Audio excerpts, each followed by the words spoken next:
video will follow him for the rest of his life. People will always remember that video. Well, either way, if you got to run to a private island because your evil doings are doing so much and they storming your house, it's one of these. The entertainment world has been rocked by the latest developments in the ongoing legal saga surrounding Diddy Combs, and the drama just keeps escalating. Picture this: a courtroom buzzing with tension, lawyers trading fiery arguments, and a piece of evidence so pivotal that it could make or break the entire case. Yes, we're talking about the infamous hotel surveillance footage from 2016, the one that shows Diddy and his former partner, Cassie Ventura, in what can only be described as a deeply unsettling encounter.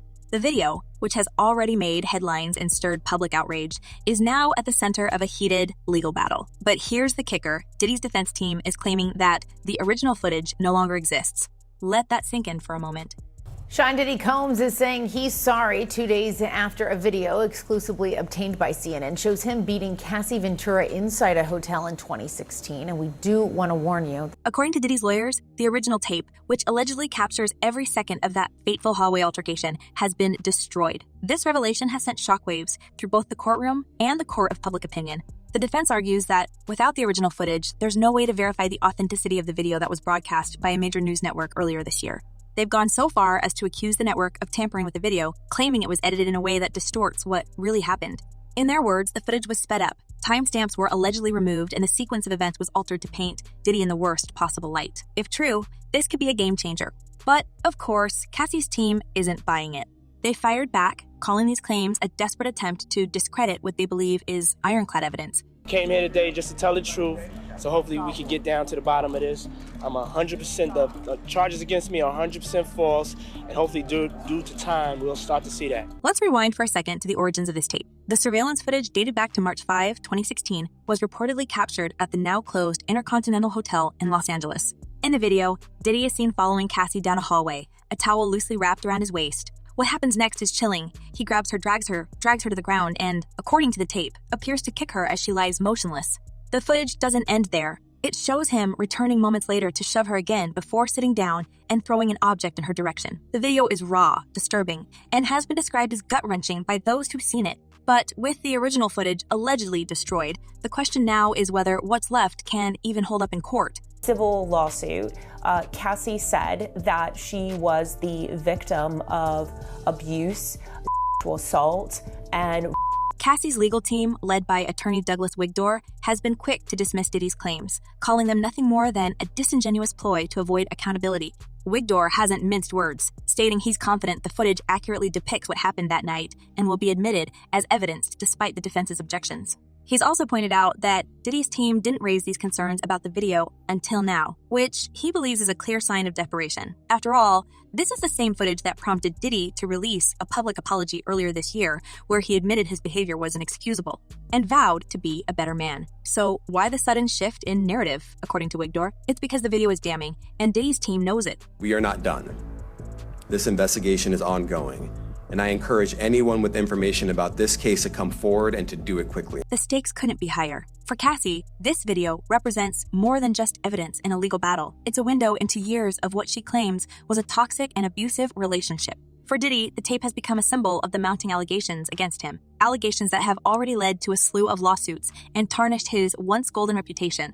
And for the public, it's a reminder of the dark underbelly of celebrity culture, where power and influence often shield the rich and famous from accountability. But let's not forget the bigger picture here. This isn't just about one video or one incident.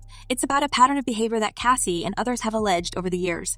In her 2023 lawsuit, Cassie accused Diddy of subjecting her to years of mistreatment, from physical altercations to emotional manipulation. She even claimed that he paid the same hotel $50,000 to obtain a different set of footage from another incident, allegedly to cover his tracks.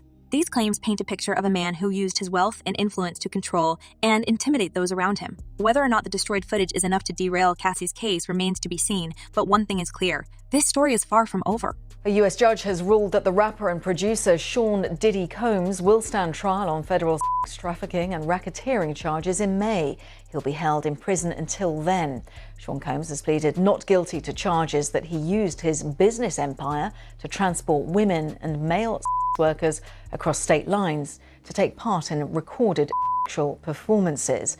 If convicted, he could face a life sentence. Meanwhile, Diddy's legal team is pulling out all the stops to turn the tide in his favor. They've hired forensic video analysts to scrutinize the footage, hoping to prove that it's been tampered with. They're also arguing that the destruction of the original tape violates Diddy's right to a fair trial. According to them, the absence of the original footage makes it impossible to verify its authenticity, which they claim undermines the entire case against him. It's a bold strategy, one that hinges on convincing the court that this single piece of evidence is so compromised it should be thrown out entirely. But here's where it gets even more complicated. The network that aired the footage has denied all allegations of tampering and insists that the original tape was retained by their source.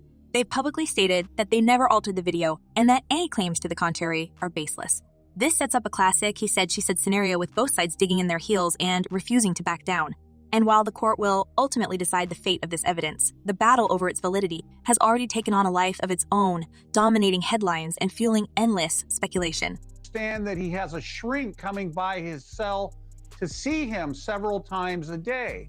And now there's talk about putting him in, it's like a bubble. It's like a cell that has like a plexiglass wall in it where they have inmates watching you. That's actually their job, to keep an eye on the inmates that are on side watch. As if that weren't enough, this latest twist has sparked a broader conversation about the role of media in high-profile cases. Critics of Diddy's defense argue that his claims about the video are part of a larger effort to discredit the press and distract from the allegations against him. Others see it as a cautionary tale about the dangers of relying on digital evidence in an age where technology makes it easier than ever to manipulate footage. Whatever your take, one thing is certain. This case has become a lightning rod for debates about justice, accountability, and the power dynamics at play in celebrity culture. Now, to the latest on the arrest of Sean Diddy Combs. This one has so many people talking. The disgraced music mogul facing federal racketeering, conspiracy, and trafficking charges. Both the prosecution and defense teams are set to discuss the next phase of action following the indictment as investigators work to determine potential co-conspirators. But how exactly did we get here? While all eyes are on the courtroom, the fallout from this case is already being felt far beyond its walls. Cassie's decision to come forward has inspired others to share their own stories, leading to an avalanche of lawsuits against Diddy. These lawsuits span a wide range of accusations, from financial misconduct to personal grievances, and many of them echo the themes of control and exploitation that Cassie has described. For Diddy, this has meant not only fighting legal battles on multiple fronts, but also dealing with the reputational damage that comes with being at the center of such a storm. And yet, for all the drama and intrigue, there's a sense that this story is just beginning. The courtroom battles, the media frenzy, the behind-the-scenes maneuvering, it all feels like a prelude to something even bigger. Will the destroyed footage prove to be the smoking gun that derails Cassie's case? Or will it serve as a rallying cry for those who believe that justice must prevail no matter the obstacles? Only time will tell, but one thing's for sure. This is a story that no one can look away from. This is very significant, just from who we associate Diddy being and everything we've seen him do over the decades. Like you said, this is quite the downfall to go from, we saw the mansions back in March that were raided by the feds. So to go from living in those mansions to being in a jail cell right now, I think it really underscores the magnitude of what he's facing and the weight of the federal government. Now let's dive into the next layer of this unfolding courtroom drama because, trust us, things are getting even messier behind the scenes. Picture this, while the battle over the infamous surveillance video rages on, seeing Diddy, Combs is stuck in a Brooklyn detention center, waging a completely separate war, one for his freedom before the trial even begins. And let's just say, his attempts to get out on bail have been anything but smooth. 3 times now, his legal team has marched into court, pleading his case for release, and 3 times the judges have slammed the door shut. But why? What's really going on here? To be expected, just the shock of this and the questions about what is ahead of us. How long is he going to be in custody? Is this an R. Kelly situation? Is he going to not get out for a number of years? Is he going to end up serving a long-term prison sentence from this? Or does he have a chance of beating these charges at a trial that could come, within the next 2 years? The primary reason for these repeated denials is the court's deep concern about potential interference with witnesses. Let's not forget, we're talking about one of the most powerful figures in the entertainment industry, someone who has built an empire worth untold fortunes. The prosecutors have argued that Diddy's immense resources and influence make him a flight risk and, more importantly, a threat to the integrity of the case. They've pointed to what they describe as a pattern of intimidation, claiming that Diddy has used his power to silence people in the past. And according to them, this isn't just speculation. They say there's evidence that he's already been misusing his privileges while behind bars. If that's true, imagine what he could do if he were released. But wait, it gets even more complicated. Diddy's legal team has been pulling out all the stops to counter these accusations, insisting that their client is being unfairly targeted. They argue that the claims of witness tampering are overblown and unsubstantiated, calling them a speculative exercise designed to demonize their client. They've even gone as far as to accuse the prosecution of trying to paint Diddy as some kind of larger-than-life villain to influence public opinion.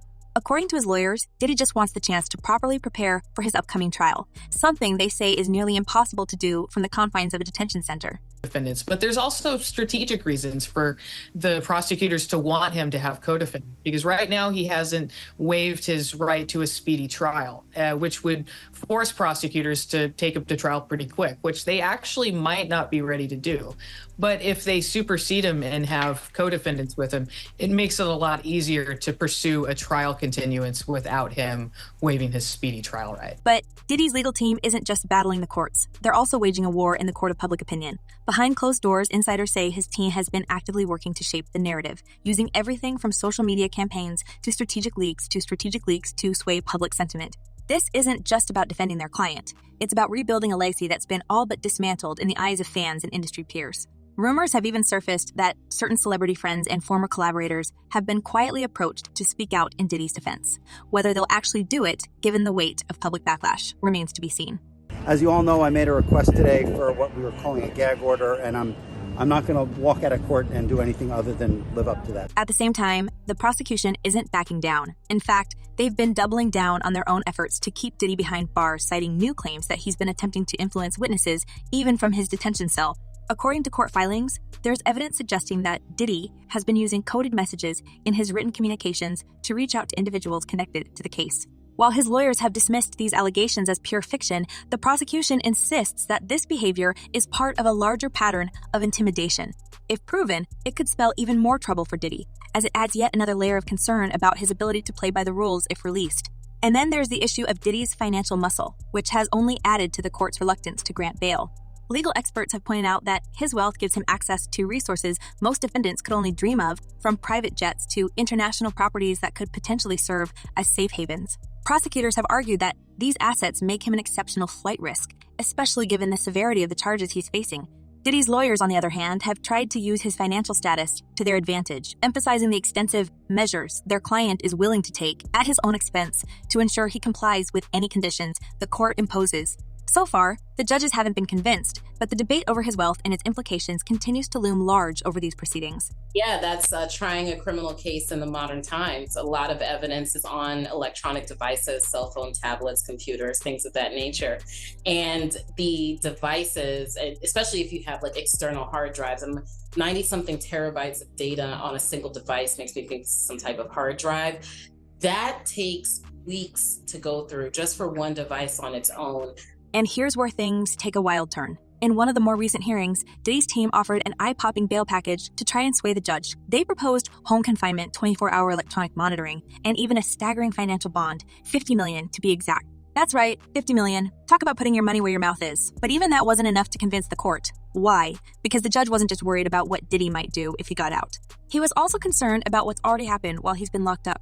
Interesting, because I think, we have seen many photos, videos of Sean Combs, aka Diddy, through the Associated Press, through Instagram. And so to see him kind of in person after being in jail for 3 weeks now was pretty interesting, to say the least. And I say that by being that you would expect him to feel a little defeated, a little gaunt, anything like that. But it wasn't that case. He appeared confident. He stood tall. Court documents reveal that prosecutors have accused Diddy of using his jail privileges to communicate with people outside the detention center in ways that could potentially influence the case. This includes allegedly orchestrating social media posts through intermediaries to sway public opinion in his favor. Now, whether these claims are true or not, they've certainly added fuel to the fire and given the court more reason to keep him behind bars.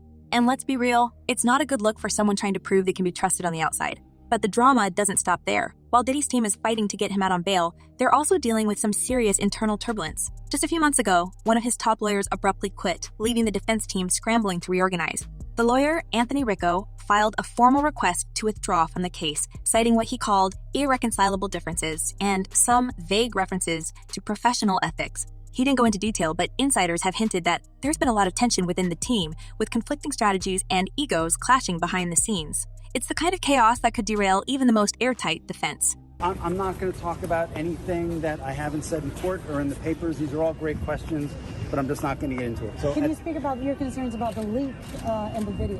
You have spoken about that before. I did it in the court papers, and I'm just going to stick to the court papers. As you guys all know, let me just finish.